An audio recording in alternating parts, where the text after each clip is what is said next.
Hey, hello, and welcome to my channel. As you can see from the title, today we're talking about 2001: A Space Odyssey, and in particular, we're going to be looking at the monolith. The monolith is such a big part of the story that it's almost like a character, but today we're asking the question, who or what actually made the monolith? Because it's millions of years old and seems to contain stars. So, does this monolith prove some sort of intelligence at the creation of the universe? Let's take a look and see if we can answer that question.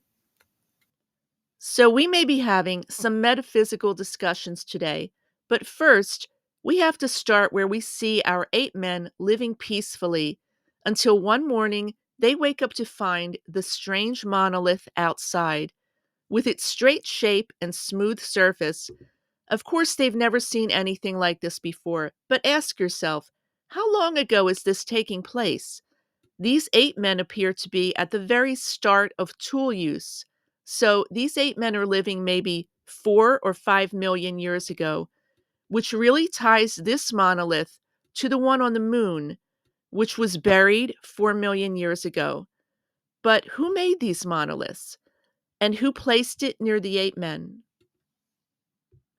Let's jump to the moon base, where Dr. Haywood Floyd is there to investigate a strange monolith that's been dug up on the moon. He takes a shuttle to the crater to see this for himself. When he gets there, he and a crew walk down to see the monolith. At one point, Floyd even touches the monolith, in an obvious parallel to the 8 men in the Dawn of Man sequence when they touch the monolith. Then the monolith emits a strange noise. It's hard to know exactly what's going on, but we are told this monolith is 4 million years old and was deliberately buried on the moon. We have to now jump to our ship Discovery 1 on its way to Jupiter with our astronauts Frank Poole and Dave Bowman, who are under the impression this mission is strictly a science-based mission. They haven't been told that a signal was sent out from the moon monolith to Jupiter, but after their HAL 9000 supercomputer starts to malfunction, Frank is killed and Dave has to shut HAL down. It's here that we first see the much larger Jupiter monolith, and we can see how small the Discovery 1 ship looks in front of the planet Jupiter. The fact that Dave leaves the relative safety of the ship to venture outside toward the monolith, it's actually quite frightening. Immediately after he enters the monolith, he is confronted by a bizarre light show, and then we see what really appears to be the actual birth of stars and the creation of whole galaxies. And we have to ask the question, if stars and galaxies can be billions of years old, and they are being formed inside this monolith, then how old is this Jupiter monolith really? And who made it? Is this an alien intelligence or the God of creation? When Dave's pod finally comes to a stop, he finds himself inside a Baroque decorated room. Hearing strange noises, he explores this place, but of course, nothing is really as it seems.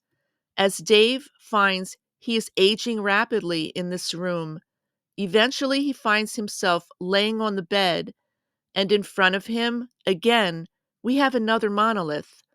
The inference here is that this monolith will now birth Dave into a completely new life form called the Star Child.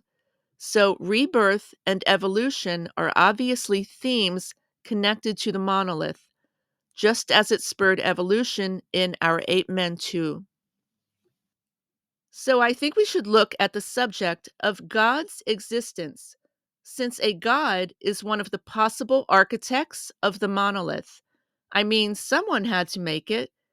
Some people will argue that the physical world around us is proof of God's existence simply by the fact that it is here and that some of it is very complex.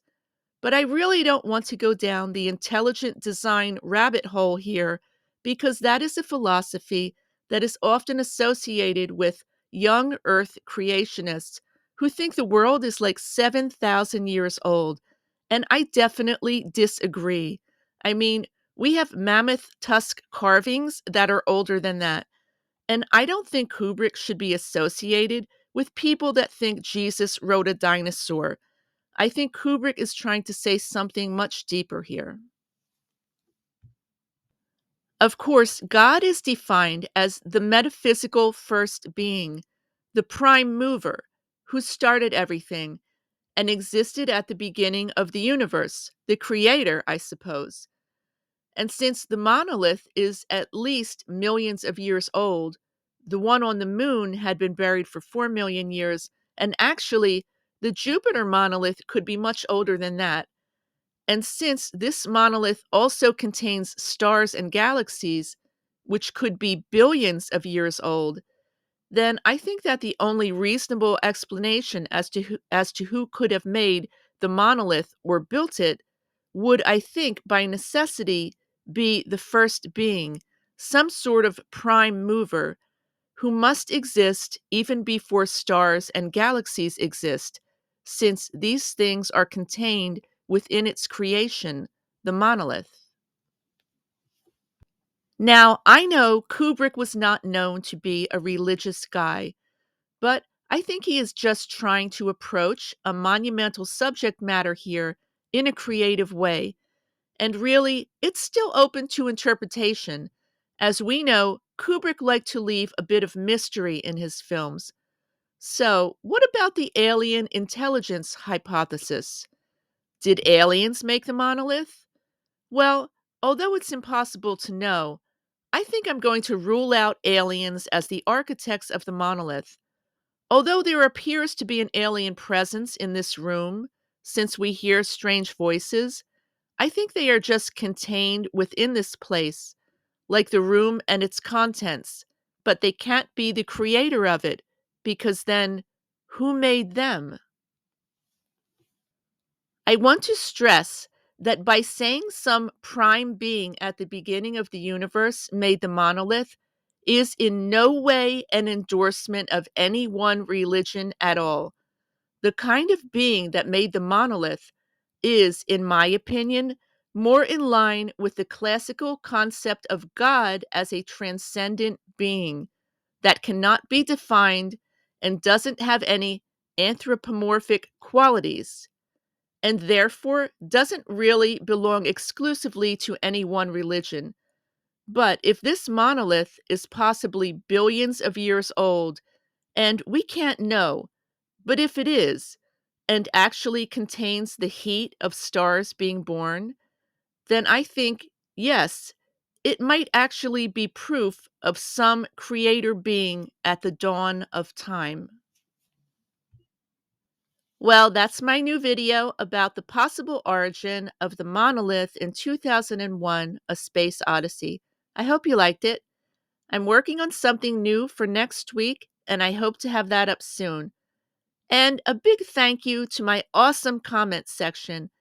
I always love reading your comments. Also, it would help my channel if you hit that subscribe button, but either way, my name is Shim. Thank you for spending time with me, and have a great day.